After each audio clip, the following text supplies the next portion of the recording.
Hi, hello, and welcome to episode 2 of the Cricket Q&A.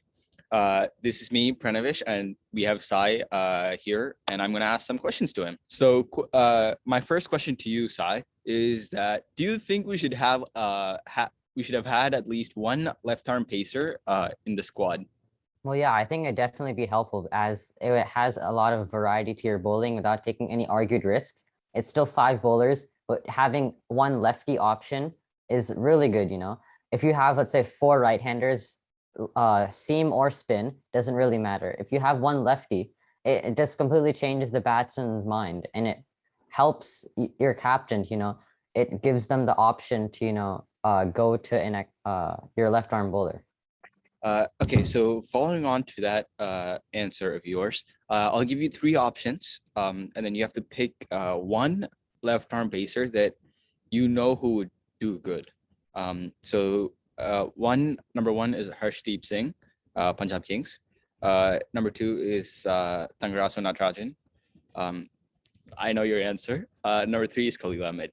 So who do you think should get a chance in this T20 series? I mean, nobody's in the squad now, but if they had to pick him, who do you think they would have picked? Based on form, I would say they would go as Nattu.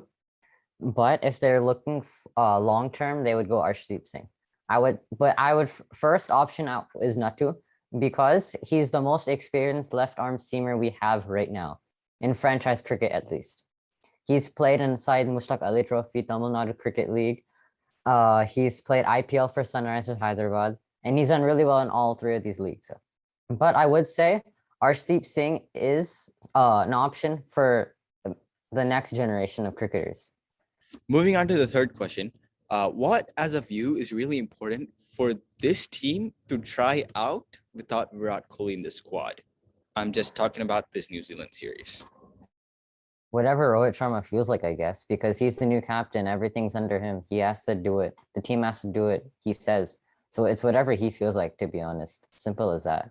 KL Rahul also have some mind into it, but it's mainly Rohit Sharma and Rahul Dravid's thoughts.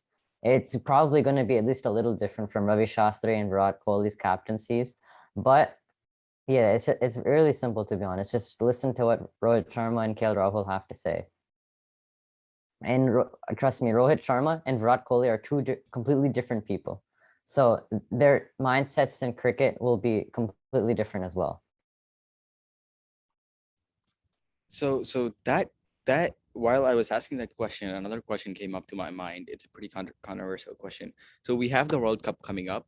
Okay, obviously Virat Kohli isn't the captain anymore. So do you think, okay, if Virat Kohli doesn't perform good in like 1 or 2 matches, do you think he might get dropped and Sky could move up to number 3 because he has been doing well? If Kohli gets dropped from the team, I think he's retiring. It's as simple as that. He's too good of a player to just get dropped and sit there and do nothing. If he's dropped, he's going to retire. That's really what it's going to be. And I'm not trying to say I want Virat Kohli to retire. It's not that at all. I just think that if he's gonna play, he's young, and he's not young, but he's not old. So he's gonna play the next World Cup. Obviously, he's gonna be in the squad. He's gonna be in the starting playing 11. If he doesn't perform, he can opt himself out of that squad, and he can give chances to new players. But if he's not performing and the coach himself removes him, then he might just retire, because it's the end of his career at that point. If he's not the captain, he's getting dropped from the team. So moving on to question 4, how do you think Rohit's captaincy will help win this series and potentially the 2022 World Cup in Australia? I think let's start with the World Cup. I think this year, everyone had the mindset of this is the last World Cup for Ravi Shastri and Virat Kohli. As a captain, I mean, they thought they could end it on a big win, and it fully backfired. I think with the fresh mindset of Rohit Sharma, in general, it'll help. And that too, with so much experience in IPL, and he's already captained India 19 times before the first New Zealand T20I. So it'll really help with experience-wise. And then for this series, would they have a good mix of seniors and youngsters?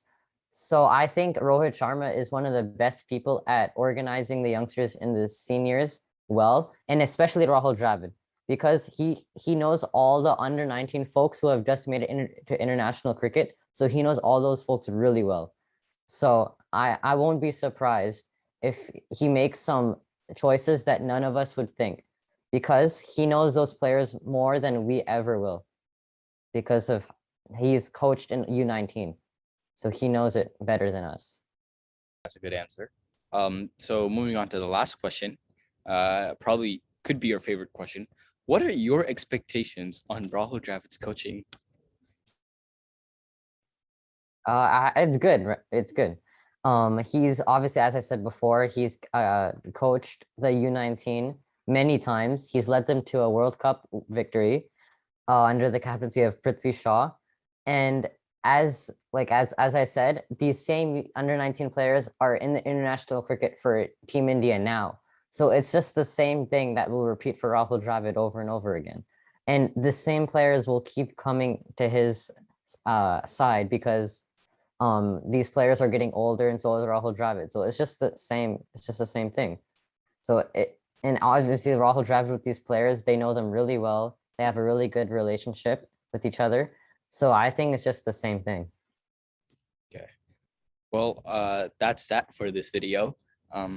Hope you guys like it, and please like, share, and subscribe to the Cricket Trio. Cheers to more videos.